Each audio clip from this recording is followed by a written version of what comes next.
Hello everyone, सबैजनालाई नमस्ते। यो चाहिँ मेरो पहिलो भिडियो भोइस ओभरमा। हिजो चाहिँ म ऱ्यान्डमसँग गेम खेलिरहेको थिएँ। गेम खेल्दाखेरि चाहिँ अब ऱ्यान्डमसँग गेम खेल्न गइसकेपछि अब त्यही हो, ऱ्यान्डम पर्नु भएको थियो। अब त्यसपछि के हुन्थ्यो, त्यसपछि अब हाम्रो स्कुलमा भएको एनिमीसँग फाइट सुरु भइसकेको थियो होइन। फाइट सुरु हुँदाहुँदै म चाहिँ यता उता तलमाथि गर्दै त थिएँ। अनि एनिमीलाई हेर्ने कोसिस पनि गर्दै थिएँ। त्यत्तिकैमा झ्याप लाएर स्कुलबाट भएको एनिमीले यता हाम्रो टिममेटलाई फेरि पक्लकै ढलाइहालेछ कि।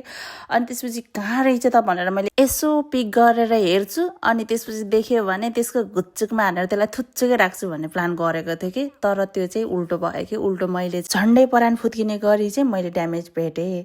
अनि ड्यामेज भेटिसकेपछि अब हिलसिल गरेँ होइन, चट्ट लाएर स्कोप खोलेर हेरिरहेको थिएँ एनिमीलाई। अनि एनिमी त म आएँ भनेर फेरि हामी भएकोतिर आयो। आएपछि मैले यसो हानेको जस्तो नि गरेँ होइन।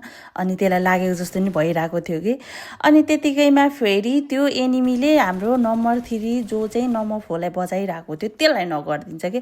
अनि नगरिसकेपछि म पनि यसो कभर दिएको जस्तो गरेर फायर गरिरहेको थियो। त्यहाँनिर फाइनली त्यो एनिमी नक भयो। त्यसपछि म हे नानी हो नानी, दुश्मनको लागि यो हात फलाम छ, साथीको लागि यो हात सलाम छ भनेर चाहिँ म बचाउनको लागि अगाडि बढेँ होइन। त्यसपछि मैले चाहिँ स्मोक गरेर यसो कभर गरेँ नभएको साथीहरूलाई बचाउनको लागि त्यत्रो मेहनत गरेँ, तर मैले बचाउन सकेन। 2 जना साथीहरू शहीद हुनुभयो। अनि हाम्रो नम्बर 1 चाहिँ रिकलतिर हुनुहुन्थ्यो, उहाँले रिकल गरिदिनु भयो। त्यसपछि म भित्र टिममेटको बदला लिने भूत चढ्यो। त्यही भूत चढेको झोकमा मैले एउटा एनिमीलाई नक गरिहालेँ। एउटा एनिमीलाई नक गर्न पाएको छैन, अर्को फन गरेर घुम्छ बा।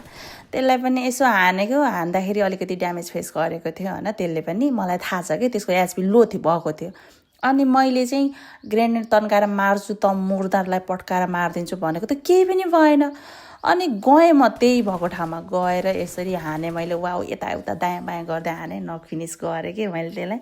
अनि तल हेर्नु न, तल स्मोक गरेको जहाँ चाहिँ एनिमी नक गरेको थियो नि, अनि त्यहाँ त एउटा एनिमी पुगिसकेको रहेछ। त्यसलाई पनि त मुर्दार बचाउलास् खुब, मेरो टिममेटलाई चाहिँ फिनिस गर्छस्, तिमीहरूलाई खुब बचाउन दिन्छु भनेर गएर चाहिँ चट्ट लाएर मैले नक फिनिस गरेँ होइन। त्यो फिनिस पनि मैले प्यानले गरेँ। यसरी लिए मैले मेरो टिममेटको बदला।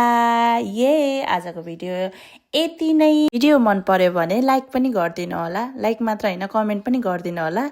कमेन्ट मात्र होइन, फलो पनि गर्नु होला। फलो मात्र होइन, युट्युबतिर गएर सब्सक्राइब पनि गरिदिनु होला। धन्यवाद।